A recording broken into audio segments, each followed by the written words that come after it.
Faye Bellamy is my name. I was born and raised here in Winter Haven, in Foggy Bottom, with the outdoor toilet, and our common was newspaper and leaves, and bathed in a tin tub. So, and our toys consisted of sticks and bricks and flipping in the tree and shooting marbles. Um, Economically, we were limited, but we had a lot of love and unity in the community. Where I attended the Jewett School. Afterwards, before graduation from Jewett. In fact, I didn't graduate from Jewett. I went from Jewett to Winter Haven High School. Schools were segregated then. Blacks had to attend black schools, whites attend white school. Um, During my junior year, blacks were allowed to attend Winter Haven High School. So I was told that the education was better in the white school than the black school, so I tried it out. I found out differently. Um, but anyway, I graduated from Winter Haven High School. After Winter Haven High School, I went on to Florida A&M University for 2 years. Left there and went to Germany and stayed 7 months and returned back to University of South Florida. Completed the BS degree, Social Studies, at the University of South Florida. Went on to the University of Tampa and earned my master's degree in ed leadership.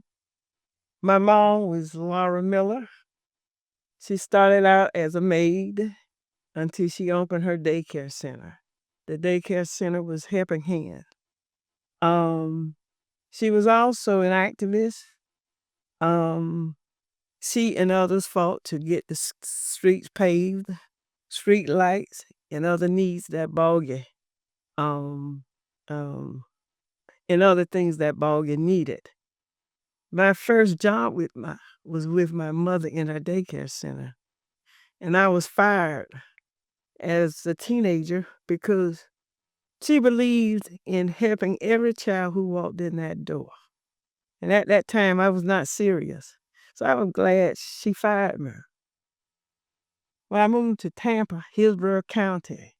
But I thought I had it made since I was fired in education and really didn't have to care.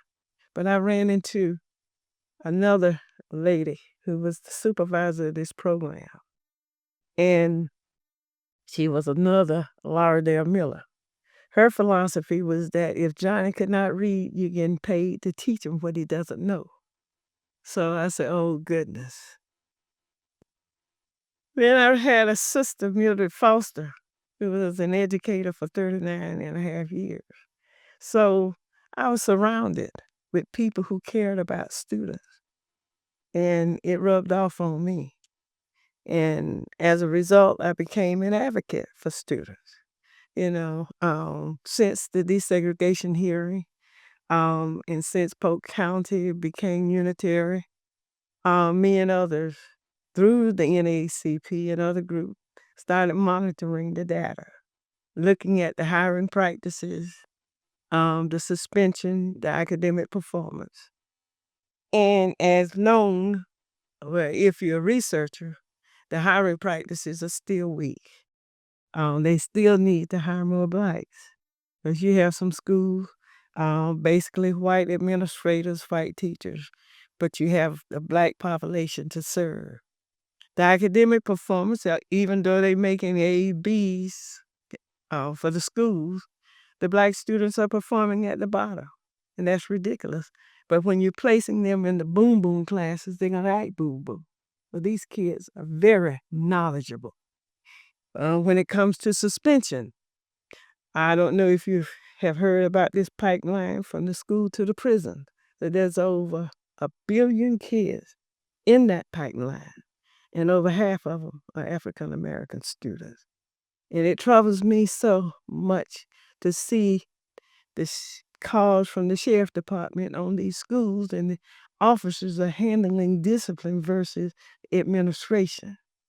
So I get very disturbed when I don't see the results needed.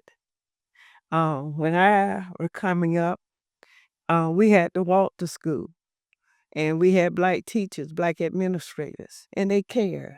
I was bad in school and never heard of suspension in my life.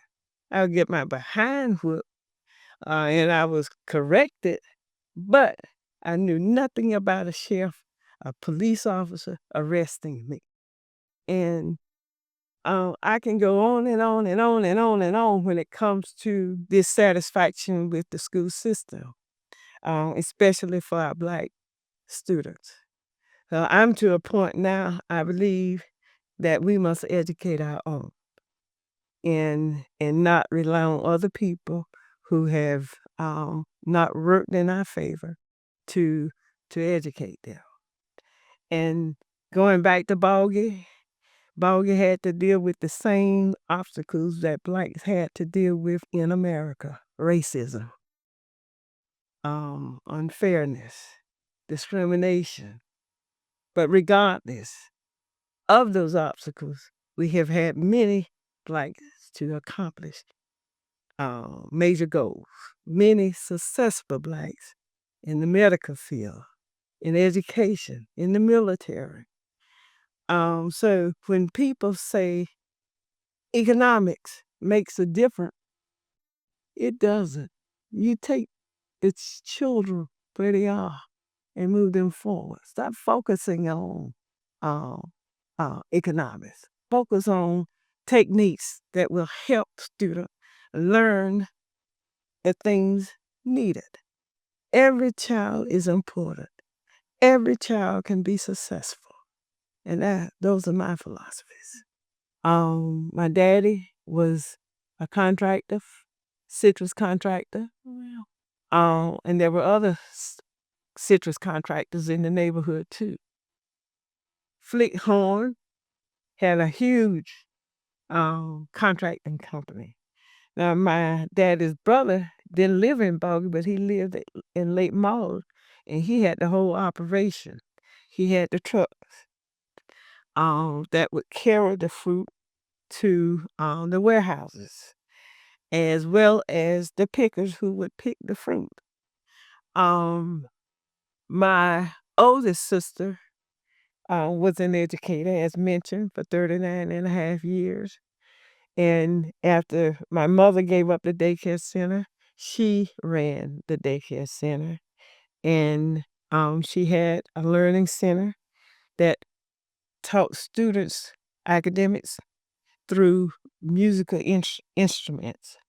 Well, she didn't teach the skills, but the music was the motivator to help them learn or to encourage them to learn um, academic skills. My oldest brother is a retired general surgeon. Um, the next brother has a master's degree in education, was in real estate and administrator for UPS. My sister was in corporate America, an advisor at a junior college. And with me, as mentioned, I was an educator for over 40 years. I've taught in Polk County, Hillsborough County, and Polk State College. Um, I'm into real estate. My husband's family had a store in Foggy, in Lone Pine grocery store. And then we ventured out and built a new Lone Pine grocery store and ran that for many years. We just have had many people in different fields, pharmacists. Ms. Rogers' son was a judge. So, again, economics cannot determine the destiny of anybody. And instead of educators laboring students, they need to erase the labels and again assess the need and address them. Feel good about yourself. Pat yourself on the back and do what you need to do.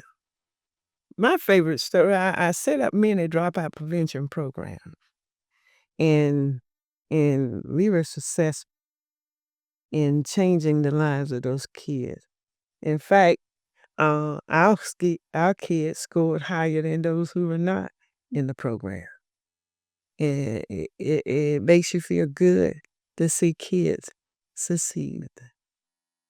Well, I would like to say that I hope the interviews will influence the leaders and the citizens in this city to work together to make a difference. So everyone would be given the opportunity to have a quality life.